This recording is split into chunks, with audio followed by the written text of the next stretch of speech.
এসেছি আমি আজ এসেছি আপনাদের মাঝে সালাউদ্দিন আইয়ুবীর জীবনী নিয়ে। শৈশব ও প্রারম্ভিক জীবন। সালাউদ্দিন আইয়ুবীর জন্ম হয় ইরাকের তিরমিক শহরে।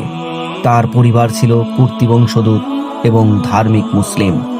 ছোটবেলা থেকেই তিনি ছিলেন বিনয়ী, বুদ্ধিমান এবং ন্যায়প্রিয়। তার পিতা ছিলেন একজন সেনাপতি, যিনি পরবর্তীতে সিরিয়া, মুসল ও দামেস্কের অঞ্চলে কাজ করেন। শৈশবে সালাউদ্দিন আইয়ুবী ইসলামিক জ্ঞান, কোরআন তেলাওয়াত, শিক্ষক ইতিহাস অধ্যয়ন করেন, যদিও তিনি প্রথমে যুদ্ধবিদ্যা নিয়ে খুব আগ্রহী ছিলেন না। পরে আল্লাহর ইচ্ছায় তিনি হয়ে ওঠেন ইসলামের শ্রেষ্ঠ সেনাপতি। রাজনীতিতে প্রবেশ ও ক্ষমতা লাভ করেন। যুবক সময়ে সালাউদ্দিন আইয়ুবী নুরউদ্দিন জঙ্গি রহমাতুল্লাহ এর অধীনে কাজ শুরু করেন। নুরউদ্দিন ছিলেন এক ধার্মিক মুসলিম শাসক, যিনি ক্রুসেডারদের খ্রিস্টান বাহিনীর বিরুদ্ধে জিহাদ পরিচালনা করেছিলেন। সালাউদ্দিন আইয়ুবী প্রথমে মিশর শাসনের নিযুক্ত হন।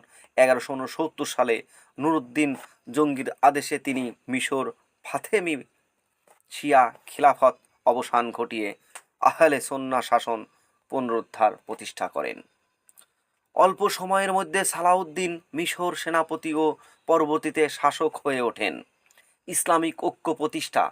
তিনি লক্ষ্য করেন যে মুসলমানরা বিভক্ত মিশর, সিরিয়া, ইরাক ইত্যাদি অঞ্চলে আলাদা আলাদা শাসনের অধীনে। তিনি মুসলমানদের এক পতাকার নিচে ঐক্যবদ্ধ করার কাজ শুরু করেন। 1174 সালে নুরউদ্দিন